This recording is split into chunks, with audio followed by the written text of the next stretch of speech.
सत श्री अकाल प्यारे दोस्तों, प्यार भरी फतेह कबूल करियो। वाहिगुरू जी का खालसा, श्री वाहिगुरू जी की फतेह।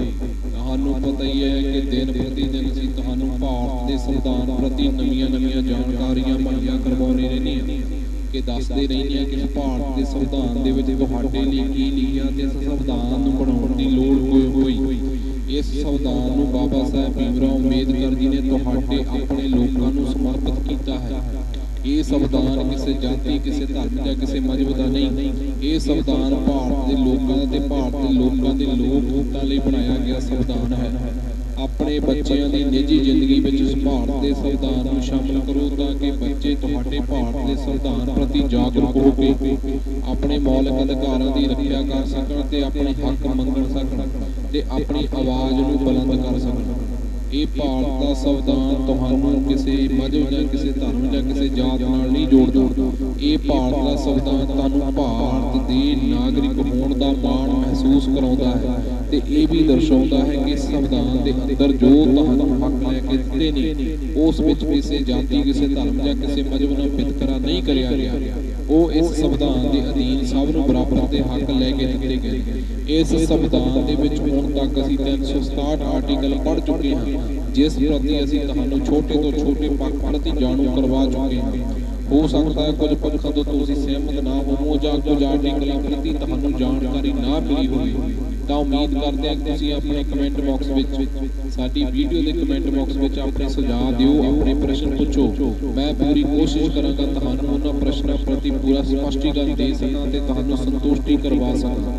ਮੇਰਾ ਇਸ ਸੰਵਿਧਾਨ ਨੂੰ ਪੜ੍ਹਨ ਦਾ ਮੇਨ ਮਕਸਦ ਇਹੀ ਹੈ ਕਿ ਵੱਧ ਤੋਂ ਵੱਧ ਲੋਕ ਇਸ ਵੀਡੀਓ ਨੂੰ ਸੁਣ ਕੇ ਇਸ ਸੰਵਿਧਾਨ ਪ੍ਰਤੀ ਜਾਗਰੂਕ ਹੋਣ ਤੇ ਆਪਣੇ ਬੱਚਿਆਂ ਦੀ ਨਿੱਜੀ ਜ਼ਿੰਦਗੀ ਵਿੱਚ ਸੰਵਿਧਾਨ ਨੂੰ ਸ਼ਾਮਲ ਕਰਨ ਤਾਂ ਕਿ ਤੁਹਾਡੇ ਬੱਚੇ ਸੰਵਿਧਾਨ ਨੂੰ ਪੜ੍ਹ ਕੇ ਸਮਾਜਿਕ ਤੇ ਆਰਥਿਕ ਤੌਰ ਤੇ ਇੱਕ ਵਧੀਆ ਪੱਖ ਤਿਆਰ ਕਰ ਸਕਣ ਤੇ ਉਹਨਾਂ ਨੂੰ ਪਤਾ ਲੱਗ ਸਕੇ ਕਿ ਸਾਡੇ ਮੌਲਿਕ ਅਧਿਕਾਰ ਕੀ ਨੇ ਤੇ ਸੰਵਿਧਾਨ ਦੇ ਵਿੱਚ ਸਾਡੇ ਲਈ ਕੀ ਲਿਖਿਆ। ਮਾਪਿਆਂ ਜਾਂ ਸਾਡੇ ਪੇਰੈਂਟਸ ਨੂੰ ਵੀ ਲੋੜ ਹੈ ਕਿ ਇਸ ਭਾਰਤ ਦੇ ਸੰਵਿਧਾਨ ਨੂੰ ਆਪਣੇ ਬੱਚਿਆਂ ਦੀ ਨਿੱਜੀ ਜ਼ਿੰਦਗੀ ਵਿੱਚ ਸ਼ਾਮਲ ਕਰੀਏ। ਆਪਣੇ ਬੱਚਿਆਂ ਦੇ ਸਕੂਲੀ ਬੈਗ ਵਿੱਚ ਭਾਰਤ ਦੇ ਸੰਵਿਧਾਨ ਨੂੰ ਸ਼ਾਮਲ ਕਰੀਏ ਤੇ ਹਰ ਸਕੂਲ ਦਾ ਵੀ ਇਹ ਫਰਜ਼ ਬਣਦਾ ਕਿ ਸੰਵਿਧਾਨ ਪ੍ਰਤੀ ਬੱਚਿਆਂ ਨੂੰ ਵੱਧ ਤੋਂ ਵੱਧ ਜਾਗਰੂਕ ਕਰੀਏ ਤਾਂ ਕਿ ਇਸ ਸੰਵਿਧਾਨ ਦੇ ਅੰਦਰ ਜੋ ਕੁਝ ਲਿਖਿਆ ਹੈ ਉਹ ਵੀ ਇੱਕ ਤੁਹਾਡੀ ਪੜ੍ਹਾਈ ਤੇ ਤੁਹਾਡੇ ਸਮਾਜ ਤੇ ਤੁਹਾਡੇ ਭਵਿੱਖ ਵਿੱਚ ਆਉਣ ਵਾਲੇ ਕੰਮ ਹੀ ਜ਼ਰੂਰੀ ਲਿਖੇ ਗਏ ਨੇ। ਸੋ ਇਹੀ ਸੰਵਿਧਾਨ ਨੂੰ ਪੜ੍ਹੋ, ਵਿਚਾਰੋ, ਸੁਣੋ। ਅਗਰ ਤੁਸੀਂ ਸੁਣ ਨਹੀਂ ਸਕਦੇ ਤਾਂ ਪੜ੍ਹ ਲਓ, ਅਗਰ ਪੜ੍ਹ ਨਹੀਂ ਸਕਦੇ ਤਾਂ ਸਮਝ ਲਓ, ਅਗਰ ਸਮਝ ਨਹੀਂ ਸਕਦੇ ਤਾਂ ਇਸ ਸੰਵਿਧਾਨ ਨੂੰ ਆਪਣੀ ਜ਼ਿੰਦਗੀ ਵਿੱਚ ਅਪਣਾ ਕੇ ਦੇਖੋ, ਹੋ ਸਕਦਾ ਤੁਹਾਡਾ ਜੀਵਨ ਸੁਧਰ ਸਕੇ। ਸੋ ਹੁਣ ਤੱਕ ਅਸੀਂ ਜੋ ਕੁਝ ਪੜ੍ਹਿਆ ਉਸ ਪ੍ਰਤੀ ਤੁਹਾਨੂੰ ਜੋ ਵੀ ਵੇਰਵਾ ਸੀ ਪੂਰਨ ਰੂਪ ਵਿੱਚ ਦਿੱਤਾ। ਅੱਜ ਅਸੀਂ ਭਾਗ 20ਵਾਂ ਸੰਵਿਧਾਨ ਦਾ ਸੰਸ਼ੋਧਨ ਪੜ੍ਹਾਂਗੇ। Article 368 number. ਸੰਵਿਧਾਨ ਦਾ ਸੰਸ਼ੋਧਨ ਕਰਨ ਲਈ ਸੰਸਦ ਦੀ ਸ਼ਕਤੀ ਅਤੇ ਉਸ ਦੀ ਕੀ ਪ੍ਰਕਿਰਿਆ ਹੁੰਦੀ ਹੈ। ਇਸ ਸੰਵਿਧਾਨ ਵਿੱਚ ਕਿਸੇ ਗੱਲ ਦੇ ਹੁੰਦੇ ਹੋਏ ਵੀ ਸੰਸਦ ਆਪਣੀ ਸੰਵਿਧਾਨਕ ਸ਼ਕਤੀ ਦਾ ਪ੍ਰਯੋਗ ਕਰਦੇ ਹੋਏ ਇਸ ਸੰਵਿਧਾਨ ਦੀ ਕਿਸੇ ਵਿਵਸਥਾ ਵਿੱਚ ਕੁਝ ਵਾਧਾ ਘਾਟਾ ਇਸ ਆਰਟੀਕਲ ਵਿੱਚ ਦਰਜ ਪ੍ਰਕਿਰਿਆ ਅਨੁਸਾਰ ਕਰ ਸਕੇਗੀ। ਅਗਰ ਇਸ ਸੰਵਿਧਾਨ ਦੇ ਵਿੱਚ ਕਿਸੇ ਵੀ ਗੱਲ ਦੇ ਹੁੰਦੇ ਹੋਏ ਵੀ ਸੰਸਦ ਵਿੱਚ ਜੋ ਸਾਡੇ ਰਾਜ, ਸਾਡੇ ਭਾਰਤ ਦੀਆਂ ਸੰਸਦਾਂ ਹੁੰਦੀਆਂ ਨੇ, ਉਸ ਵਿੱਚ ਸੰਵਿਧਾਨਕ ਸ਼ਕਤੀ ਦਾ ਜਾਂ ਪ੍ਰਯੋਗ ਕਰਨਾ ਤਾਂ ਉਹ ਪ੍ਰਯੋਗ ਸੰਵਿਧਾਨ ਦੇ ਕੰਮਾਂ ਦੇ ਵਿੱਚ ਕਿਸੇ ਵੀ ਵਿਵਸਥਾ ਦੇ ਵਿੱਚ ਜੋ ਸੰਵਿਧਾਨ ਦੀ ਕਿਸੇ ਵਿਵਸਥਾ ਵਿੱਚ ਵੀ ਕੋਈ ਵਾਧਾ ਘਾਟਾ ਕਰਨਾ ਉਹ ਇਹਨਾਂ ਆਰਟੀਕਲਾਂ ਦੇ ਦਰਜ ਪ੍ਰਕਿਰਿਆ ਅਨੁਸਾਰ ਹੀ ਹੋਵੇਗਾ ਤੇ ਇਸ ਸੰਵਿਧਾਨ ਤੋਂ ਬਾਹਰ ਉਹਨਾਂ ਕੋਲ ਕੋਈ ਸ਼ਕਤੀ ਨਹੀਂ ਪ੍ਰਾਪਤ ਹੋਵੇਗੀ ਕਿ ਇਸ ਪ੍ਰਕਿਰਿਆ ਨੂੰ, ਇਸ ਵਿਵਸਥਾ ਨੂੰ ਅਸੀਂ ਆਪਣੇ ਢੰਗ ਨਾਲ ਅਪਣਾ ਸਕੀਏ ਜਾਂ ਆਪਣੇ ਢੰਗ ਨਾਲ ਲਾਗੂ ਕਰ ਸਕੀਏ। ਅਗਰ ਕੋਈ ਵੀ ਕੰਮ ਕਰਨਾ ਤਾਂ ਭਾਰਤ ਦੇ ਸੰਵਿਧਾਨ ਦੇ ਅਨੁਸਾਰ ਹੀ ਉਹ ਸ਼ਕਤੀਆਂ ਉਹਨਾਂ ਨੂੰ ਦਿੱਤੀਆਂ ਜਾਣਗੀਆਂ ਤੇ ਉਹ ਸ਼ਕਤੀਆਂ ਉਹਨਾਂ ਨੂੰ ਮਿਲਦੀਆਂ ਨੇ। ਇਹੀ ਆਰਟੀਕਲ ਨੰਬਰ 368 ਵਿੱਚ ਦਰਜ ਹੈ। ਇਸ ਸੰਵਿਧਾਨ ਦੇ ਸੰਸ਼ੋਧਨ ਦਾ ਆਰੰਭ ਸੰਸਦ ਦੇ ਕਿਸੇ ਸਦਨ ਵਿੱਚ ਇਸ ਉਦੇਸ਼ ਲਈ ਬਿੱਲ ਪੇਸ਼ ਕਰਕੇ ਕੀਤਾ ਜਾ ਸਕੇਗਾ। ਤਦ ਤੱਕ ਬਿੱਲ ਹਰ ਸਦਨ ਵਿੱਚ ਉਸ ਦੀ ਸਦਨ ਦੀ ਕੁੱਲ ਮੈਂਬਰਾਂ ਦੇ ਬਹੁਮਤ ਦੁਆਰਾ ਉਸ ਸਦਨ ਦੇ ਹਾਜ਼ਰ ਵੋਟ ਦੇਣ ਵਾਲੇ ਮੈਂਬਰਾਂ ਦੇ ਘੱਟੋ ਘੱਟ 2/3 ਬਹੁਮਤ ਦੁਆਰਾ ਪਾਸ ਕੀਤਾ ਜਾਂਦਾ ਤਾਂ ਉਹ ਰਾਸ਼ਟਰਪਤੀ ਅੱਗੇ ਪੇਸ਼ ਕੀਤਾ ਜਾਵੇਗਾ ਜੋ ਬਿੱਲ ਨੂੰ ਆਪਣੀ ਮਨਜ਼ੂਰੀ ਦੇਵੇਗਾ। ਸੰਸਦ ਦੇ ਦੋਹਾਂ ਸਦਨਾਂ ਵਿੱਚੋਂ ਜੋ ਬਿੱਲ ਪਾਸ ਕੀਤਾ ਜਾਂਦਾ ਤਾਂ ਉਸ ਨੂੰ ਪਹਿਲਾਂ ਰਾਸ਼ਟਰਪਤੀ ਅੱਗੇ ਪੇਸ਼ ਕੀਤਾ ਜਾਂਦਾ ਤੇ ਰਾਸ਼ਟਰਪਤੀ ਉਸ ਬਿੱਲ ਤੇ ਆਪਣੀ ਮਨਜ਼ੂਰੀ ਦਿੰਦਾ ਤੇ ਤਦ ਹੀ ਸੰਵਿਧਾਨ ਦੀਆਂ ਸ਼ਰਤਾਂ ਅਨੁਸਾਰ ਉਹਨੂੰ ਸੰਸ਼ੋਧਨ ਕੀਤਾ ਜਾਂਦਾ। ਪਰ ਜੇ ਅਜਿਹਾ ਆਰਟੀਕਲ 54, 55 ਤੇ 73 ਦੇ ਅਧੀਨ ਆਰਟੀਕਲ 162, 241 ਜਾਂ 279 ਦੇ ਇਹ ਵਿੱਚ ਭਾਗ 5ਵੇਂ ਦੇ ਅਧਿਆਇ 4, ਭਾਗ 6ਵੇਂ ਦੇ ਅਧਿਆਇ 5 ਜਾਂ ਭਾਗ 11 ਦੇ ਅਧਿਆਇ ਵਿੱਚ ਜਾਂ 7ਵੀਂ ਅਨੁਸੂਚੀ ਦੀ ਕਿਸੇ ਵੀ ਸੂਚੀ ਵਿੱਚ ਜਾਂ ਸੰਸਦ ਦੇ ਰਾਜਾਂ ਦੇ ਪ੍ਰਤੀਨਿਧਵ ਵਿੱਚ ਜਾਂ ਇਸ ਆਰਟੀਕਲ ਦੀ ਵਿਵਸਥਾ ਵਿੱਚ ਪਰਿਵਰਤਨ ਕਰਨ ਲਈ ਹੈ ਤਾਂ ਅਜਿਹੇ ਸੰਸ਼ੋਧਨ ਲਈ ਵਿਵਸਥਾ ਕਰਨ ਵਾਲਾ ਬਿੱਲ ਰਾਸ਼ਟਰਪਤੀ ਦੇ ਸਾਹਮਣੇ ਇਜਾਜ਼ਤ ਲਈ ਪੇਸ਼ ਕੀਤੇ ਜਾਣ ਤੋਂ ਪਹਿਲਾਂ ਉਹ ਸੰਸ਼ੋਧਨ ਲਈ ਘੱਟੋ ਘੱਟ ਅੱਧੇ ਰਾਜਾਂ ਦੇ ਵਿਧਾਨ ਮੰਡਲਾਂ ਦੁਆਰਾ ਪਾਸ ਇਸ ਉਦੇਸ਼ ਦੇ ਮਤਿਆਂ ਦੁਆਰਾ ਉਹਨਾਂ ਵਿਧਾਨ ਮੰਡਲਾਂ ਦਾ ਸਮਰਥਨ ਵੀ ਹੋਣਾ ਚਾਹੀਦਾ ਹੈ। ਆਰਟੀਕਲ ਨੰਬਰ 13 ਦੀ ਕੋਈ ਗੱਲ ਇਸ ਆਰਟੀਕਲ ਅਧੀਨ ਕੀਤੇ ਗਏ ਕਿਸੇ ਸੰਸ਼ੋਧਨ ਤੇ ਲਾਗੂ ਨਹੀਂ ਹੋਵੇਗੀ। ਇਸ ਸੰਵਿਧਾਨ ਦਾ ਜਿਸ ਵਿੱਚ ਭਾਗ 3 ਦੇ ਨਿਯਮ ਹਨ, ਇਸ ਆਰਟੀਕਲ ਦੇ ਅਧੀਨ ਸੰਵਿਧਾਨ 42ਵਾਂ ਸੰਸ਼ੋਧਨ ਐਕਟ 1976 ਦੀ ਧਾਰਾ 55 ਤੋਂ ਸ਼ੁਰੂ ਹੋਣ ਤੋਂ ਪਹਿਲਾਂ ਜਾਂ ਉਸ ਤੋਂ ਮਗਰੋਂ ਕੀਤੇ ਗਿਆ ਜਾਂ ਕੀਤੇ ਜਾਣਾ ਕੋਈ ਸੰਸ਼ੋਧਨ ਕਿਸੇ ਐਕਟ ਵਿੱਚ ਕਿਸੇ ਵੀ ਆਧਾਰ ਦੇ ਸਵਾਲਾਂ ਦੇ ਘੇਰੇ ਵਿੱਚ ਨਹੀਂ ਲਿਆ ਜਾਵੇਗਾ। ਸੰਕਾਵਾਂ ਨੂੰ ਦੂਰ ਕਰਨ ਲਈ ਘੋਸ਼ਿਤ ਕੀਤਾ ਜਾਂਦਾ ਹੈ ਕਿ ਇਸ ਆਰਟੀਕਲ ਦੇ ਅਧੀਨ ਇਸ ਸੰਵਿਧਾਨ ਦੀ ਵਿਵਸਥਾ ਦੇ ਘਾਟੇ ਤੇ ਵਾਧੇ ਦੇ ਰੂਪ ਵਿੱਚ ਸੰਸ਼ੋਧਨ ਲਈ ਸੰਸਦ ਦੀ ਸੰਵਿਧਾਨਿਕ ਸ਼ਕਤੀ ਤੇ ਕਿਸੇ ਪ੍ਰਕਾਰ ਦੀ ਰੋਕ ਨਹੀਂ ਹੋਵੇਗੀ। ਟਿੱਪਣੀ ਸੁਪਰੀਮ ਕੋਰਟ ਦਾ ਮਤ ਹੈ ਕਿ ਮੂਲ ਢਾਂਚੇ ਦਾ ਸਿਧਾਂਤ ਸੁਪਰੀਮ ਕੋਰਟ ਦਾ ਮਤ ਹੁੰਦਾ ਹੈ ਕਿ ਮੂਲ ਢਾਂਚੇ ਦਾ ਸਿਧਾਂਤ ਸੰਵਿਧਾਨਿਕ ਸੰਸ਼ੋਧਨਾਂ ਦੇ ਯੋਗ ਤੇ ਵੈਲਿਡ ਹੋਣ ਦੀ ਪਰਖ ਕਰਨ ਵਾਲਾ ਸਿਧਾਂਤ ਮਾਤਰ ਹੈ। ਸੁਪਰੀਮ ਕੋਰਟ ਇਸ ਗੱਲ ਤੋਂ ਸਪਸ਼ਟ ਕੀਤੀ ਕਿ ਸੰਸਦ ਸੰਵਿਧਾਨ ਦੀ ਕਿਸੇ ਵੀ ਵਿਵਸਥਾ ਜਾਂ ਸੰਸ਼ੋਧਨ ਕਰ ਸਕਦੀ ਹੈ, ਪਰ ਇਹ ਸੰਵਿਧਾਨ ਦੇ ਮੂਲ ਢਾਂਚੇ ਨੂੰ ਬਦਲ ਨਹੀਂ ਸਕਦੀ। ਸੁਪਰੀਮ ਕੋਰਟ ਨੇ ਗੱਲ ਨੂੰ ਸਪਸ਼ਟ ਕੀਤਾ ਕਿ ਸੰਵਿਧਾਨ ਦੇ ਵਿੱਚ ਕਿਸੇ ਵੀ ਵਿਵਸਥਾ ਸੰਸ਼ੋਧਨ ਕੀਤਾ ਜਾਂਦਾ ਉਸ ਵਿੱਚ ਮਾੜਾ ਮੋਟਾ ਫੇਰ ਬਦਲ ਕਰ ਸਕਦਾ, ਪਰ ਸੰਵਿਧਾਨ ਦੇ ਮੂਲ ਢਾਂਚੇ ਨੂੰ ਪੂਰਨ ਰੂਪ ਵਿੱਚ ਬਦਲਿਆ ਨਹੀਂ ਜਾ ਸਕਦਾ। ਭਾਗ 21 ਅਸਥਾਈ ਬਦਲਣ ਵਾਲੇ ਵਿਸ਼ੇਸ਼ ਪ੍ਰਬੰਧ 369 ਰਾਜ ਸੂਚੀ ਦੇ ਕੁਝ ਵਿਸ਼ਿਆਂ ਤੇ ਆਰਟੀਕਲ 369 ਰਾਜ ਸੂਚੀ ਦੇ ਕੁਝ ਵਿਸ਼ਿਆਂ ਦੇ ਸੰਬੰਧ ਵਿੱਚ ਕਾਨੂੰਨ ਬਣਾਉਣ ਦੀ ਸੰਸਦ ਦੀ ਇਸ ਪ੍ਰਕਿਰਿਆ ਅਸਥਾਈ ਸ਼ਕਤੀ ਜਿਵੇਂ ਉਹ ਸਮਾਂਤਰ ਸੂਚੀ ਦੇ ਹੋਣ। ਆਰਟੀਕਲ ਨੰਬਰ 370 ਜੰਮੂ ਕਸ਼ਮੀਰ ਰਾਜ ਦੇ ਸੰਬੰਧ ਵਿੱਚ ਅਸਥਾਈ ਪ੍ਰਬੰਧ। ਆਰਟੀਕਲ ਨੰਬਰ 371 ਮਹਾਰਾਸ਼ਟਰ ਅਤੇ ਗੁਜਰਾਤ ਦੇ ਰਾਜਾਂ ਬਾਰੇ ਵਿਸ਼ੇਸ਼ ਵਿਵਸਥਾਵਾਂ। ਆਰਟੀਕਲ ਨੰਬਰ 71 ਏ ਨਾਗਾਲੈਂਡ ਰਾਜ ਬਾਰੇ ਵਿਸ਼ੇਸ਼ ਨਿਯਮ। ਆਰਟੀਕਲ ਨੰਬਰ 71 ਬੀ ਅਸਾਮ ਰਾਜ ਦੇ ਪ੍ਰਬੰਧ ਵਿੱਚ ਵਿਸ਼ੇਸ਼ ਉਪਬੰਧ। ਆਰਟੀਕਲ ਨੰਬਰ 371 ਸੀ ਮਣੀਪੁਰ ਰਾਜ ਬਾਰੇ ਵਿਸ਼ੇਸ਼ ਉਪਬੰਧ। Article number 71 D Andhra Pradesh ਰਾਜ ਬਾਰੇ ਵਿਸ਼ੇਸ਼ ਉਪਬੰਧ। Article number 71 E Andhra Pradesh ਵਿੱਚ ਕੇਂਦਰੀ ਯੂਨੀਵਰਸਿਟੀ ਦੀ ਸਥਾਪਨਾ। ਆਰਟੀਕਲ ਨੰਬਰ 71 ਐਫ ਸਿੱਕਮ ਰਾਜ ਦੇ ਸੰਬੰਧ ਵਿੱਚ ਵਿਸ਼ੇਸ਼ ਉਪਬੰਧ। ਆਰਟੀਕਲ ਨੰਬਰ 72 ਜੀ ਮਿਜ਼ੋਰਮ ਰਾਜ ਦੇ ਸੰਬੰਧ ਵਿੱਚ ਉਪਬੰਧ। Article number 71 H Arunachal Pradesh ਰਾਜ ਦੇ ਵਿਸ਼ੇਸ਼ ਉਪਬੰਧ। ਆਰਟੀਕਲ ਨੰਬਰ 71 ਆਈ ਗੋਵਾ ਰਾਜ ਬਾਰੇ ਵਿਸ਼ੇਸ਼ ਉਪਬੰਧ। ਆਰਟੀਕਲ ਨੰਬਰ 71 ਜੇ ਕਰਨਾਟਕ ਰਾਜ ਬਾਰੇ ਵਿਸ਼ੇਸ਼ ਉਪਬੰਧ। ਆਰਟੀਕਲ ਨੰਬਰ 372 ਵਰਤਮਾਨ ਕਾਨੂੰਨ ਦਾ ਜਾਰੀ ਰਹਿਣਾ ਅਤੇ ਉਹਨਾਂ ਨੂੰ ਅਨੁਕੂਲ ਬਣਾਉਣਾ। ਆਰਟੀਕਲ ਨੰਬਰ 73 ਨਿਰਵਾਹ ਵਿਰੋਧ ਵਿੱਚ ਰੱਖੇ ਗਏ ਵਿਅਕਤੀਆਂ ਦੇ ਸੰਬੰਧ ਵਿੱਚ ਕੁਝ ਹਾਲਾਤਾਂ ਵਿੱਚ ਹੁਕਮ ਕਰਨ ਲਈ ਰਾਸ਼ਟਰਪਤੀ ਕੋਲ ਸ਼ਕਤੀ। ਅਗਰ ਨਿਰਵਾਰਕ ਵਿਰੋਧ ਵਿੱਚ ਰੱਖੇ ਗਏ ਵਿਅਕਤੀਆਂ ਦੇ ਸੰਬੰਧ ਵਿੱਚ ਜੋ ਹਾਲਾਤ ਪੈਦਾ ਹੁੰਦੇ ਨੇ ਉਹਨਾਂ ਲਈ ਹੁਕਮ ਕਰਨ ਦਾ ਜੋ ਸ਼ਕਤੀ ਹੈ ਉਹ ਰਾਸ਼ਟਰਪਤੀ ਕੋਲ ਹੈ। ਆਰਟੀਕਲ ਨੰਬਰ 374 ਫੈਡਰਲ ਕੋਰਟ ਦੇ ਜੱਜਾਂ ਤੇ ਫੈਡਰਲ ਕੋਰਟ ਵਿੱਚ ਹਿਜ ਮੈਜਿਸਟਰੀ ਦੇ ਸਾਹਮਣੇ ਚੱਲ ਰਹੀਆਂ ਕਾਰਵਾਈਆਂ ਬਾਰੇ ਉਪਬੰਧ।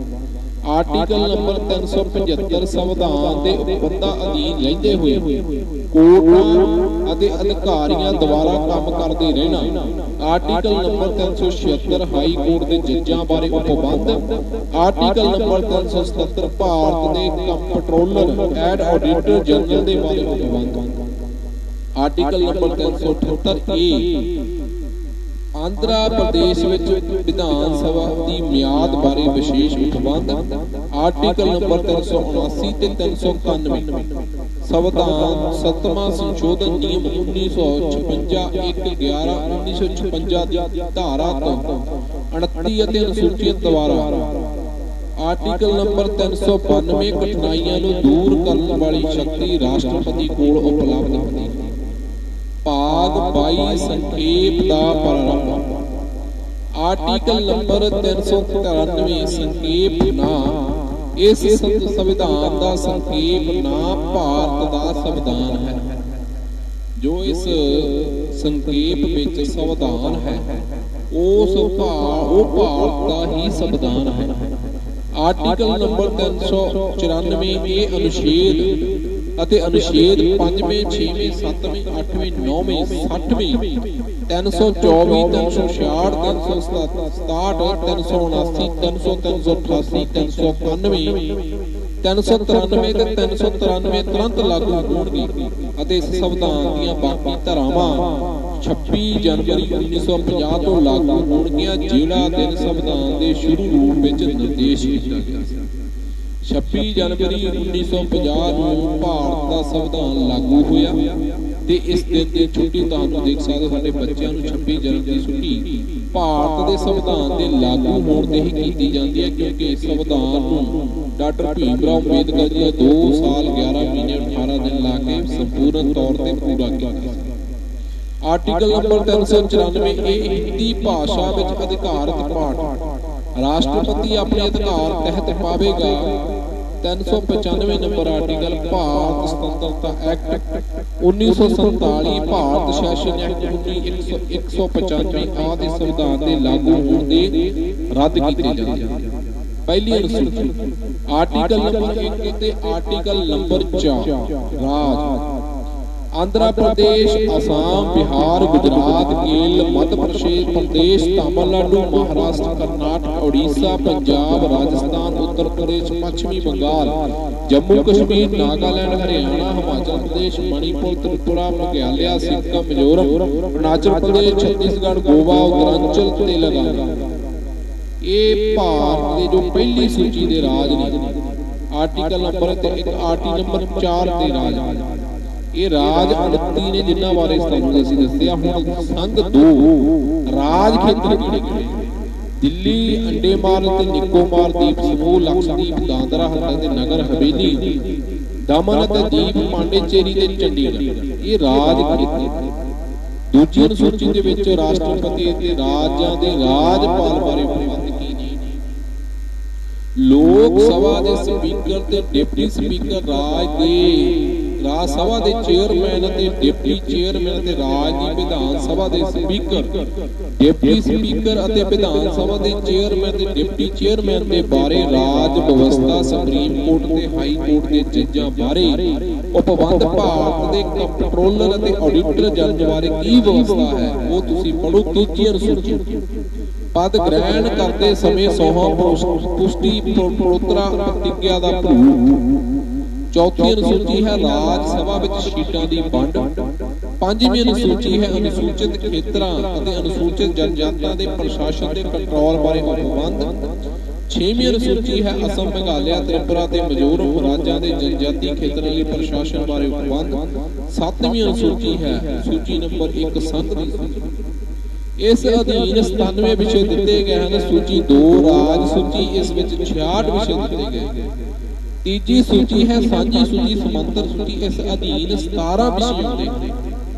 8ਵੀਂ ਅਨੁਸੂਚੀ ਵਿੱਚ ਭਾਸ਼ਾਵਾਂ ਅਸਾਮੀ, ਬੰਗਲਾ, ਬੋਡੋ, ਡੋਗਰੀ, ਗੁਜਰਾਤੀ, ਹਿੰਦੀ, ਕੰਨੜ, ਕਸ਼ਮੀਰੀ, ਕੋਕਰੀ, ਮੈਥਾਲੀ, ਮਲਿਆਲਮ, ਮਣੀਪੁਰੀ, ਮਰਾਠੀ, ਨੇਪਾਲੀ, ਉੜੀਆ, ਪੰਜਾਬੀ, ਸੰਸਕ੍ਰਿਤ, ਸੰਥਾਲੀ, ਸਿੰਧੀ, ਤਮਿਲ, ਤੇਲਗੂ ਤੇ ਉਰਦੂ ਇਹ 22 ਭਾਸ਼ਾਵਾਂ 8ਵੀਂ ਅਨੁਸੂਚੀ ਦੇ ਵਿੱਚ ਸ਼ਾਮਲ ਹਨ ਅਤੇ 9ਵੀਂ ਅਨੁਸੂਚੀ ਦੇ ਵਿੱਚ ਕੁਝ ਐਕਟ, ਅਧਿਨੀਮਾਂ ਅਤੇ ਰੈਗੂਲੇਸ਼ਨ ਵਿਵਸਥਾ ਕਰਨ ਨੂੰ ਪੱਕਾ ਕਰਨਾ। 10ਵੀਂ ਅਨੁਸੂਚੀ ਦੇ ਵਿੱਚ ਹੈ ਦਲ ਪਰਿਵਰਤਨ ਦੇ ਆਧਾਰ ਤੇ ਮੈਂਬਰੀ ਰੱਦ ਹੋਣ ਬਾਰੇ ਪ੍ਰਬੰਧ। 11ਵੀਂ ਅਨੁਸੂਚੀ ਖੇਤਰ ਜਿਸ ਤਹਿਤ ਖੇਤੀ ਵਿਸਥਾਰ ਹੋਇਆ। ਭੂਮੀ ਵਿਕਾਸ, ਭੂਮੀ ਸੁਧਾਰ, ਚੱਕਬੰਦੀ ਤੇ ਭੂਮੀ ਸੁਰੱਖਿਆ, ਛੋਟੀ ਸਿੰਚਾਈ, ਜਲ ਪ੍ਰਬੰਧ ਤੇ ਜਲ ਖੇਤਰਾਂ ਦਾ ਵਿਕਾਸ, ਪਸ਼ੂ ਪਾਲਣ, ਡੈਰੀ ਉਦਯੋਗ ਤੇ ਪੋਲਟਰੀ ਫਾਰਮ, ਮੱਛੀ ਪਾਲਣ, ਸਮਾਜਿਕ ਤੇ ਫਾਰਮ ਫੋਰੈਸਟਰੀ, ਛੋਟੀ ਵਣਜੋਪਾਰ, ਲਘੂ ਉਦਯੋਗ, ਖਾਦੀ ਗ੍ਰਾਮ ਉਦਯੋਗ ਤੇ ਕੁਟੀਰ ਉਦਯੋਗ, ਗ੍ਰਾਮੀਣ ਆਵਾਸ, ਪੀਣ ਵਾਲਾ ਪਾਣੀ, ਈਂਧਣ ਅਤੇ ਚਾਰਾ, ਸੜਕਾਂ, ਪੁਲ ਜਾਂ ਜਲ ਮਾਰਗ, ਸੰਚਾਰ ਸਾਧਨ, ਗ੍ਰਾਮੀਣ ਬਿਜਲੀਕਰਨ, ਬਿਜਲੀ ਦੀ ਵੰਡ, ਅਪਰੰਕਤ ਊਰਜਾ ਸਰੋਤ, ਗਰੀਬੀ ਖਾਤਮੇ ਦਾ ਪ੍ਰੋਗਰਾਮ, ਸਿੱਖਿਆ ਪ੍ਰਣਾਲੀ ਤੇ ਸੈਕੰਡਰੀ ਸਕੂਲ, ਤਕਨੀਕੀ ਟ੍ਰੇਨਿੰਗ ਤੇ ਕਿੱਤਾਕਾਰੀ ਸਿੱਖਿਆ, ਬਾਲਗ ਤੇ ਉਪਵਾਚਕ ਸਿੱਖਿਆ, ਲਾਇਬ੍ਰੇਰੀਆਂ, ਸੱਭਿਆਚਾਰ ਸਰਗਰਮੀਆਂ, ਬਾਜ਼ਾਰ ਅਤੇ ਮੇਲੇ, ਸਿਹਤ ਤੇ ਸਫਾਈ ਜਿਸ ਤਹਿਤ ਹਸਪਤਾਲ, ਪ੍ਰਾਇਮਰੀ ਸਿਹਤ ਕੇਂਦਰ, ਡਿਸਪੈਂਸਰੀਆਂ ਵੀ, ਪਰਿਵਾਰ ਕਲਿਆਣ, ਮਹਿਲਾ ਤੇ ਬਾਲ ਵਿਕਾਸ, ਸਮਾਜਿਕ ਕਲਿਆਣ ਵਿੱਚ ਵਿਕਲਾਂਗਾਂ ਦੇ ਉਪਾਜਾਂ ਦਾ ਕਲਿਆਣ ਵੀ ਸ਼ਾਮਲ ਹੈ। ਸਰਵਜਨਕ ਵੰਡ ਪ੍ਰਣਾਲੀ, ਸਮੁਦਾਇ ਜਾਇਦਾਦ ਦਾ ਰੱਖ ਰਖਾਵ। ਇਹ 29 ਸੂਚੀਆਂ ਜੋ 29 ਤੁਹਾਨੂੰ ਜੋ ਨੰਬਰ ਦਿੱਤੇ ਗਏ ਨੇ, ਇਹਨਾਂ ਵਿੱਚ ਤੁਹਾਡੀ ਜ਼ਿੰਦਗੀ ਦੇ ਵਿੱਚ ਜੋ ਵੀ ਕੰਮ ਹੋਣਾ ਹੈ ਉਹ ਭਾਰਤ ਦੇ ਸੰਵਿਧਾਨ ਦੇ ਵਿੱਚ ਦਰਜ ਹੈ, ਤਾਂ ਕਿ ਤੁਹਾਨੂੰ ਪਤਾ ਲੱਗ ਸਕੇ ਕਿ ਸੰਵਿਧਾਨ ਦੇ ਵਿੱਚ ਤੁਹਾਡੇ ਲਈ ਪੜ੍ਹਾਈ ਦੀ ਵੀ ਸ਼ਕਤੀ ਹੈ, ਸਿਹਤ ਦੇ ਇਲਾਜ ਲਈ ਵੀ ਸ਼ਕਤੀ ਆ, ਸਮਾਜਿਕ ਕਲਿਆਣ ਦੀ ਵੀ ਸ਼ਕਤੀ ਆ, ਪਾਣੀ ਲੈਣ ਦੀ ਵੀ ਸ਼ਕਤੀ ਆ ਤੇ ਆਵਾਸ ਯੋਜਨਾ ਨੂੰ ਲੈਣ ਦੀ ਵੀ ਸ਼ਕਤੀ ਆ। ਸੱਭਿਆਚਾਰਕ ਜੋ ਵੀ ਕੁਝ ਤੁਹਾਡੀ ਜ਼ਿੰਦਗੀ ਦੇ ਵਿੱਚ ਵਾਪਰਦਾ ਜਾਂ ਤੁਸੀਂ ਜਿੱਦਾਂ ਸਮਾਜ ਵਿੱਚ ਜ਼ਿੰਦਗੀ ਵਿਚਰ ਰਹੇ ਹੋ, ਸਾਰੇ ਦਾ ਬਿਊਰਾ ਇਸ ਸੰਵਿਧਾਨ ਦੀ 11ਵੀਂ ਅਨੁਸੂਚੀ ਦੇ ਵਿੱਚ ਦਰਜ ਹੈ। 12ਵੀਂ ਅਨੁਸੂਚੀ ਦੇ ਵਿੱਚ ਸ਼ਹਿਰੀ ਯੋਜਨਾ, ਜਿਸ ਤਹਿਤ ਨਗਰ ਯੋਜਨਾ ਵੀ ਹੈ, ਭੂਮੀ ਦੀ ਵਰਤੋਂ ਨਿਯਮਬੱਧ ਕਰਨਾ ਤੇ ਇਮਾਰਤਾਂ ਦੀ ਉਸਾਰੀ, ਆਰਥਿਕ ਅਤੇ ਸਮਾਜਿਕ ਵਿਕਾਸ ਯੋਜਨਾ, ਸੜਕਾਂ ਤੇ ਪੁਲ, ਘਰੇਲੂ ਸਨਅਤ ਤੇ ਵਪਾਰਕ ਉਦੇਸ਼ਾਂ ਲਈ ਪਾਣੀ ਦੀ ਸਪਲਾਈ, ਲੋਕ ਸਿਹਤ ਸਫਾਈ ਤੇ ਕੂੜਾ ਕਰਕਟ ਦਾ ਪ੍ਰਬੰਧ, ਅੱਗ ਸੇਵਾਵਾਂ, ਸ਼ਹਿਰੀ ਫੋਰੈਸਟਰੀ, ਵਾਤਾਵਰਣ ਦੀ ਸੁਰੱਖਿਆ, ਸਮਾਜ ਦੇ ਕਮਜ਼ੋਰ ਵਰਗਾਂ ਦੇ ਹਿੱਤਾਂ ਦੀ ਸੁਰੱਖਿਆ ਸਮੇਤ ਅਪਾਹਜਾਂ ਤੇ ਮਾਨਸਿਕ ਮਜ਼ਬੂਤੀ ਵਿਅਕਤੀਆਂ ਬਾਰੇ, ਗੰਦੀਆਂ ਬਸਤੀਆਂ ਦਾ ਸੁਧਾਰ ਤੇ ਤਰੱਕੀ, ਸ਼ਹਿਰੀ ਗਰੀਬਾਂ ਦਾ ਗਰੀਬੀ ਦਾ ਖਾਤਮਾ, ਨਗਰ ਸ਼ਹਿਰੀ ਦੇ ਸੁੱਖ ਸੁਵਿਧਾਵਾਂ ਦੇ ਜਿਵੇਂ ਪਾਰਕ, ਖੇਡ ਦੇ ਮੈਦਾਨ ਤੇ ਬਾਗਾਂ ਦੀ ਵਿਵਸਥਾ, ਸੱਭਿਆਚਾਰਕ ਵਿਦਿਆ ਤੇ ਵਿਦਿਅਕ ਅਤੇ ਸੁੰਦਰੀਕਰਨ ਦੇ ਪੱਖਾਂ ਨੂੰ ਉਤਸ਼ਾਹਿਤ ਕਰਨਾ, ਸ਼ਮਸ਼ਾਨ ਘਾਟਾਂ ਬਾਰੇ, ਪਸ਼ੂ ਪੰਛੀਆਂ ਤੇ ਜ਼ੁਲਮ ਨੂੰ ਰੋਕਣਾ, ਜਨਮ ਤੇ ਮੌਤ ਦਾ ਰਜਿਸਟ੍ਰੇਸ਼ਨ, ਸਰਵਜਨਕ ਸੁੱਖ ਸਹੂਲਤਾਂ ਜਿਵੇਂ ਸੜਕ ਤੇ ਰੋਸ਼ਨੀ, ਪਾਰਕਿੰਗ ਸਥਾਨ, ਬੱਸ ਅੱਡੇ ਤੇ ਲੋਕ ਸੁਵਿਧਾਵਾਂ, ਪਸ਼ੂਆਂ ਜਾਨਵਰਾਂ ਦੇ ਕਤਲ ਤੇ ਘਰਾਂ ਦੀ ਤਮੀਜ਼ ਨੂੰ ਨਿਯਮਿਤ। ਇਹ ਜੋ ਤੁਹਾਨੂੰ 12ਵੀਂ ਅਨੁਸੂਚੀ ਦੇ ਵਿੱਚ ਦਰਜ ਹੈ, ਇਹਦੇ ਵਿੱਚ ਤੁਹਾਡੇ ਘਰਾਂ ਦੇ ਵਿੱਚ ਜੋ ਵੀ ਉਸਾਰੀ ਹੁੰਦੀ ਹੈ, ਜੋ ਤੁਹਾਡੇ ਸਮਾਜ ਵਿੱਚ ਜਾਂ ਤੁਹਾਡੇ ਨਗਰਾਂ ਵਿੱਚ ਗੰਦੀਆਂ ਬਸਤੀਆਂ ਦਾ ਉਹਨਾਂ ਨੂੰ ਸੁਧਾਰਨਾ, ਤਰੱਕੀ ਕਰਨਾ, ਸ਼ਮਸ਼ਾਨ ਘਾਟਾਂ ਬਾਰੇ, ਪਸ਼ੂ ਪੰਛੀਆਂ ਤੇ ਜ਼ੁਲਮ ਨੂੰ ਰੋਕਣਾ ਜਾਂ ਜਨਮ ਤੇ ਮੌਤ ਦੇ ਸਰਟੀਫਿਕੇਟ ਦੇ ਰਜਿਸਟ੍ਰੇਸ਼ਨ ਬਾਰੇ, ਇੱਥੋਂ ਤੱਕ ਤੁਹਾਡੇ ਜਨਮ ਤੋਂ ਲੈ ਕੇ ਮੌਤ ਤੱਕ ਬਾਰੇ ਵੀ ਸੰਵਿਧਾਨ ਦੇ ਵਿੱਚ ਦਰਸਾਇਆ ਗਿਆ ਹੈ ਕਿ ਤੁਹਾਡੇ ਕੀ ਹੱਕ ਨੇ ਤੇ ਇਹਨਾਂ ਸੰਵਿਧਾਨ ਦੇ ਵਿੱਚ ਤੁਹਾਡੇ ਲਈ ਕੀ ਹੈ। ਵੱਖ-ਵੱਖ ਰਾਜਾਂ ਦੀ ਪ੍ਰਤੀਯੋਗੀ ਪ੍ਰੀਖਿਆਵਾਂ ਵਿੱਚ ਭਾਰਤ ਦੇ ਸੰਵਿਧਾਨ ਉੱਤੇ ਪੁੱਛੇ ਗਏ ਕੁਝ ਸਵਾਲ। ਪ੍ਰਸ਼ਨ 1, ਭਾਰਤ ਸੰਵਿਧਾਨ ਦਾ ਗਠਨ ਕਦੋਂ ਕੀਤਾ ਗਿਆ? ਸੰਵਿਧਾਨ ਸਭਾ ਦਾ ਗਠਨ ਕਦੋਂ ਕੀਤਾ ਗਿਆ? 1946 ਦੇ ਵਿੱਚ ਸੰਵਿਧਾਨ ਸਭਾ ਦਾ ਗਠਨ ਕੀਤਾ ਗਿਆ। 26 ਜਨਵਰੀ 1950 ਨੂੰ ਸੰਵਿਧਾਨ ਨੂੰ ਲਾਗੂ ਕੀਤਾ ਗਿਆ ਤੇ ਇਸ ਸੰਵਿਧਾਨ ਦੇ ਚੇਅਰਮੈਨ ਨੇ ਸੰਵਿਧਾਨ ਉੱਤੇ ਦਸਤਖਤ ਕਦੋਂ ਕੀਤੇ? 26 ਨਵੰਬਰ 1949 ਨੂੰ ਇਸ ਸੰਵਿਧਾਨ ਸਭਾ ਦੇ ਚੇਅਰਮੈਨ ਨੇ ਸੰਵਿਧਾਨ ਤੇ ਦਸਤਖਤ ਕੀਤੇ। ਸੰਵਿਧਾਨ ਦਾ ਪਹਿਲਾ ਪ੍ਰਧਾਨ ਡਾਕਟਰ ਰਜਿੰਦਰ ਪ੍ਰਸਾਦ ਸੀ। ਭਾਰਤ ਦੇ ਸੰਵਿਧਾਨ ਦੀ ਉਦੇਸ਼ ਸੀ ਕਿ ਭਾਰਤ ਦੇ ਸਾਰੇ ਨਾਗਰਿਕਾਂ ਨੂੰ ਵਿਚਾਰ ਪ੍ਰਗਟ ਕਰਨ ਦੀ ਸ਼ਕਤੀ ਹੋਵੇ, ਵਿਸ਼ਵਾਸ ਤੇ ਧਰਮ ਦੇ ਪਾਠ ਪੂਜਾ ਕਰਨ ਦੀ ਸੁਤੰਤਰਤਾ ਹੋਵੇ। ਭਾਰਤ ਦੇ ਸੰਵਿਧਾਨ ਦੇ ਵਿੱਚ ਕਿੰਨੇ ਸ਼ਡਿਊਲ ਅਨੁਸੂਚਿਤ ਜਾਤੀਆਂ ਸੀ? ਇਹਦੇ ਵਿੱਚ 12 ਸ਼ਡਿਊਲ ਜਾਤੀਆਂ ਸੀ। ਭਾਰਤ ਸੰਵਿਧਾਨ ਵਿੱਚ ਜਿਹੜੇ ਹਿੱਸੇ ਸ਼ਾਂਤਮਈ ਕ੍ਰਾਂਤੀਕਾਰੀ ਪ੍ਰਤੀ ਸੰਵਿਧਾਨ ਦੀ ਗੁਣਵੱਤਾ ਦੀ ਪ੍ਰਤੀਬੱਧਤਾ ਪ੍ਰਦਰਸ਼ਿਤ ਕਰਦੇ ਸੀ, ਉਹ ਸੀ ਪ੍ਰਸਤਾਵਨਾ, ਮੂਲ ਅਧਿਕਾਰਾਂ ਨਾਲ ਸੰਬੰਧਿਤ ਭਾਗ, ਨੀਤੀ ਨਿਰਦੇਸ਼ਕ ਸਿਧਾਂਤਾਂ ਦਾ ਸੰਬੰਧ ਭਾਗ ਉਪਰੋਕਤ 19 ਸਿੱਖਿਆ ਸੰਸਥਾਵਾਂ ਵਿੱਚ ਐਸਸੀ ਤੇ ਐਸਟੀ ਦੇ ਪੱਖ ਵਿੱਚ ਸਥਾਨ ਕਿਸ ਸ਼ਡਿਊਲ ਅਨੁਸਾਰ ਹਨ। ਆਰਟੀਕਲ ਨੰਬਰ 14 ਦੇ ਅਧੀਨ ਸਿੱਖਿਆ ਸੰਸਥਾਵਾਂ ਵਿੱਚ ਐਸਸੀ ਤੇ ਐਸਟੀ ਪੱਖ ਰੱਖਿਆ ਗਿਆ। ਸੰਵਿਧਾਨ ਦਾ ਕੰਮ ਸੀ ਪਿਛੜੇ ਪੰਥ ਦੇ ਨਿਰਣੇ ਤੋਂ ਆਧਾਰ ਕਰਨਾ ਤੇ ਪਿਛੜੇ ਪੰਥ ਤੋਂ ਛੁਟਕਾਰਾ ਦਿਵਾਉਣਾ। ਸੰਵਿਧਾਨ ਸਮਾਜਿਕ ਤੇ ਸਿੱਖਿਆ ਪਿਛੜੇ ਪੰਥ ਦੇ ਆਧਾਰ ਤੇ ਹੀ ਸੀ। ਇਸ ਸੰਵਿਧਾਨ ਦੇ ਵਿੱਚ ਬਾਬਾ ਸਾਹਿਬ ਨੇ ਕਾਨੂੰਨ ਲਾਗੂ ਕਰਕੇ ਉਹਨਾਂ ਪਿਛੜੇ ਵਰਗਾਂ ਨੂੰ ਆਪਣੇ ਤੋਂ ਉੱਪਰ ਲੈ ਕੇ ਆਂਦਾ ਤਾਂ ਕਿ ਉਹ ਸੰਵਿਧਾਨ ਦੇ ਅਨੁਸਾਰ ਆਪਣੇ ਬਣਦੇ ਹੱਕ ਲੈ ਸਕਣ ਤੇ ਉਹਨਾਂ ਨਾਲ ਸਮਾਜ ਵਿੱਚ ਕੋਈ ਵਿਤਕਰਾ ਨਾ ਹੋਵੇ। ਸੁਪਰੀਮ ਕੋਰਟ ਨੇ ਇਸ ਕੇਸ ਦੇ ਫੈਸਲੇ ਮਗਰ ਸੰਵਿਧਾਨ ਦਾ ਸੰਸ਼ੋਧਨ ਕਰਕੇ ਸਮਾਜਿਕ ਤੇ ਸਿੱਖਿਆ ਦ੍ਰਿਸ਼ਟੀ ਤੋਂ ਪਿਛੜੇ ਵਰਗਾਂ ਨੂੰ ਵਿਸ਼ੇਸ਼ ਇੰਦਰਾ ਸਾਨੀ ਬਨਾਮ ਭਾਰਤ ਸੰਘ ਦੇ ਕੇਸ ਵਿੱਚ ਸੁਪਰੀਮ ਕੋਰਟ ਨੇ ਜੋ ਫੈਸਲਾ ਲਿਆ ਉਸ ਨੂੰ ਸੰਸ਼ੋਧਨ ਕਰਕੇ ਸਮਾਜਿਕ ਅਤੇ ਸਿੱਖਿਆ ਦ੍ਰਿਸ਼ਟੀ ਤੋਂ ਪਿਛੜੇ ਵਰਗਾਂ ਲਈ ਇੱਕ ਵਿਸ਼ੇਸ਼ ਪ੍ਰਬੰਧ ਕੀਤਾ। ਸੰਵਿਧਾਨ ਦਾ ਛੂਤ ਛਾਤ ਦਾ ਖਾਤਮਾ ਕਰਨ ਲਈ ਆਰਟੀਕਲ 18 ਲਈ ਵਿਸ਼ੇਸ਼ ਪੱਖ ਦਿੱਤਾ ਗਿਆ। ਕੀ ਕੋਈ ਭਾਰਤੀ ਨਾਗਰਿਕ ਕਿਸੇ ਵਿਦੇਸ਼ੀ ਰਾਜ ਤੋਂ ਉਪਾਧੀ ਗ੍ਰਹਿਣ ਕਰ ਸਕਦਾ ਹੈ? ਨਹੀਂ। ਭਾਰਤੀ ਨਾਗਰਿਕ ਕਿਸੇ ਵਿਦੇਸ਼ੀ ਰਾਜ ਤੋਂ ਕੋਈ ਉਪਾਧੀ ਗ੍ਰਹਿਣ ਨਹੀਂ ਕਰ ਸਕਦਾ। 6 ਸਾਲ ਤੋਂ 14 ਸਾਲ ਦੀ ਉਮਰ ਦੇ ਸਾਰੇ ਬੱਚਿਆਂ ਦੀ ਸਿੱਖਿਆ ਲੈਣ ਦਾ ਅਧਿਕਾਰ ਇੱਕ ਮੂਲ ਅਧਿਕਾਰ ਹੈ। ਆਰਟੀਕਲ ਨੰਬਰ 21A ਦੇ ਤਹਿਤ ਤੁਸੀਂ ਪੜ੍ਹ ਸਕਦੇ ਹੋ। ਸੰਵਿਧਾਨ ਅਨੁਸਾਰ ਕਿਸ ਉਮਰ ਦੇ ਘੱਟ ਬੱਚਿਆਂ ਨੂੰ ਫੈਕਟਰੀ ਜਾਂ ਖਦਾਨ ਵਿੱਚ ਕੰਮ ਕਰਨ ਤੇ ਨਹੀਂ ਰੱਖਿਆ ਜਾ ਸਕਦਾ।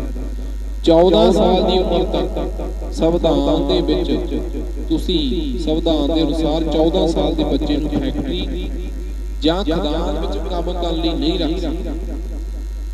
ਮੂਲ ਅਧਿਕਾਰਾਂ ਦਾ ਹਨਨ ਹੋਣ ਤੇ ਪ੍ਰਭਾਵਿਤ ਵਿਅਕਤੀ ਕਿਸ ਰਿਟ ਜਾਚਕਾ ਪ੍ਰਸਤੁਤ ਕਰ ਸਕਦਾ। ਜ਼ਿਲ੍ਹਾ ਜੱਜ ਕੋਰਟ ਵਿੱਚ ਮੂਲ ਅਧਿਕਾਰਾਂ ਦਾ ਹਨਨ ਹੋਣ ਤੇ ਪ੍ਰਭਾਵਿਤ ਵਿਅਕਤੀ ਕਿਤੇ ਵੀ ਰਿਟ ਲਾ ਸਕਦਾ। ਜ਼ਿਲ੍ਹਾ ਕੋਰਟ ਵਿੱਚ ਜਾਇਦਾਦਾਂ ਦਾ ਅਧਿਕਾਰ ਸੰਵਿਧਾਨ ਅਧਿਕਾਰ ਹੈ। ਕਿਸੇ ਬਿੱਲ ਦੇ ਸੰਸਦ ਦੇ ਦੋਹਾਂ ਸਦਨਾਂ ਵਿੱਚ ਮਤਭੇਦ ਹੋਣ ਤੇ ਮਤਭੇਦ ਨੂੰ ਦੋਹਾਂ ਸਦਨਾਂ ਦੀ ਸਾਂਝੀ ਬੈਠਕ ਦੁਆਰਾ ਬੁਲਾ ਕੇ ਉਸ ਦਾ ਸੰਵਿਧਾਨ ਲੱਭਿਆ ਜਾ ਸਕਦਾ।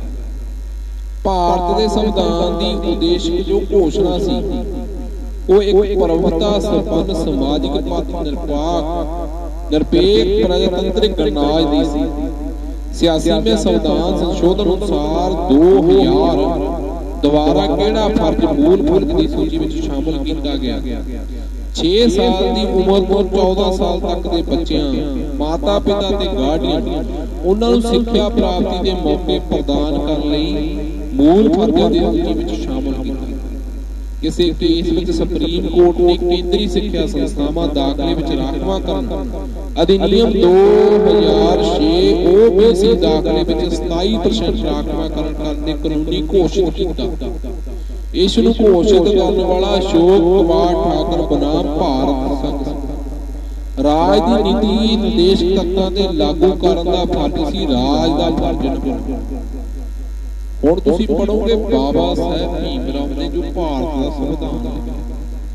ਡਾਕਟਰ ਬਾਬਾ ਸਾਹਿਬ ਡਾਕਟਰ ਅੰਬੇਡਕਰ ਦੇ ਸੰਵਿਧਾਨ ਪ੍ਰਤੀ ਕੀ ਉਹਨਾਂ ਦੀ ਮਨ ਦੀ ਸੋਚ ਸੀ ਨਿੱਕੀ।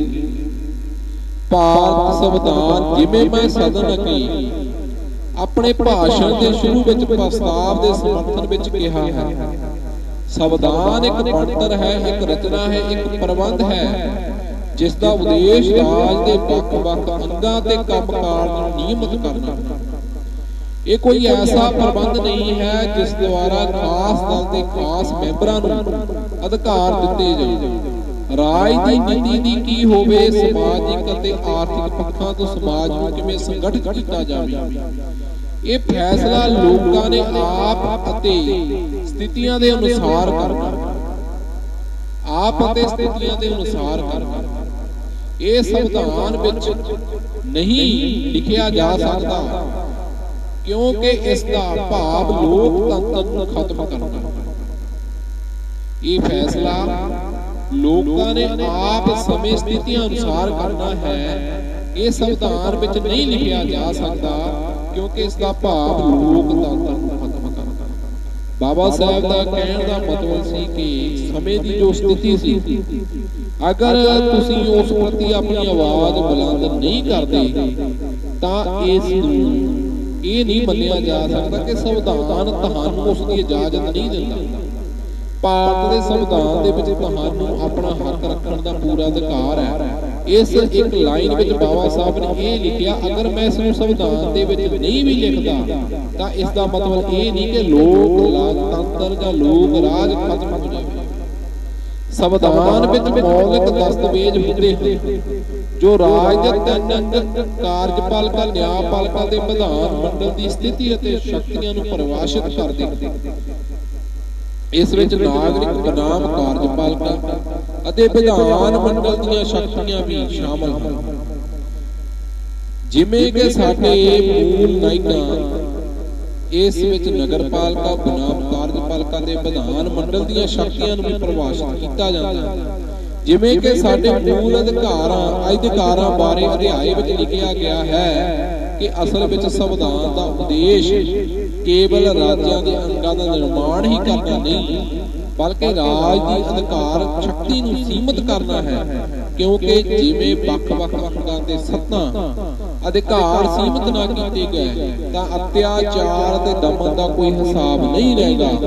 ਵਿਧਾਨ ਮੰਡਲ ਜਿਹੜਾ ਮਰਜ਼ੀ ਕਾਨੂੰਨ ਬਣਾਵੇ, ਕਾਰਜਪਾਲਿਕਾ ਕੋਈ ਵੀ ਫੈਸਲਾ ਲਵੇ, ਉਲਟਮ ਨਿਆਂਪਾਲਿਕਾ ਕਾਨੂੰਨ ਦੀ ਜੋ ਮਰਜ਼ੀ ਵਿਆਖਿਆ ਕਰੇ, ਸਭ ਦੀ ਲਗਾਮ ਖੁੱਲੀ ਹੋਵੇ। ਸੰਵਿਧਾਨ ਬਣਾਉਣ ਦੇ ਸਾਡੇ ਉਦੇਸ਼ ਕੀ ਸੀ? ਮੈਂ ਸਭਾ ਦੇ ਕੁਝ ਮਿੰਟਾਂ ਵਿੱਚ ਸਪਸ਼ਟ ਕਰਨ ਲਈ ਕਹਿ ਲੈਣਾ ਚਾਹੁੰਦਾ ਹਾਂ ਕਿ ਇਸ ਸੰਵਿਧਾਨ ਦੀ ਕੀ ਮੌਲਿਕ ਮਾਨਤਾ ਹੈ।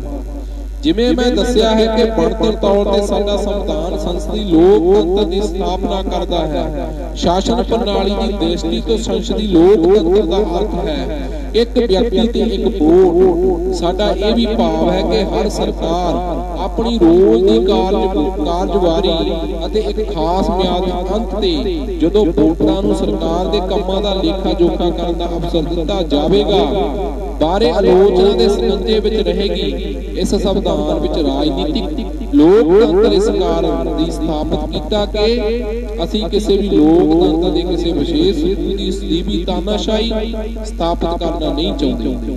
ਹੁਣ ਅਸੀਂ ਰਾਜਨੀਤਿਕ ਕਰੀਏ, ਅਸੀਂ ਕੇਵਲ ਇੰਨੀ ਕੁ ਸ਼ਾਸਨ ਪ੍ਰਣਾਲੀ ਨਹੀਂ ਚਾਹੁੰਦੇ ਕਿ ਲੋਕੀ ਆਉਣ ਤੇ ਸੱਤਾ ਦੇ ਕਾਬਿਲ ਹੋਣ। ਹੁਣ ਅਸੀਂ ਰਾਜਨੀਤਿਕ ਲੋਕਤੰਤਰ ਦੀ ਸਥਾਪਨਾ ਕਰ ਦਿੱਤੀ।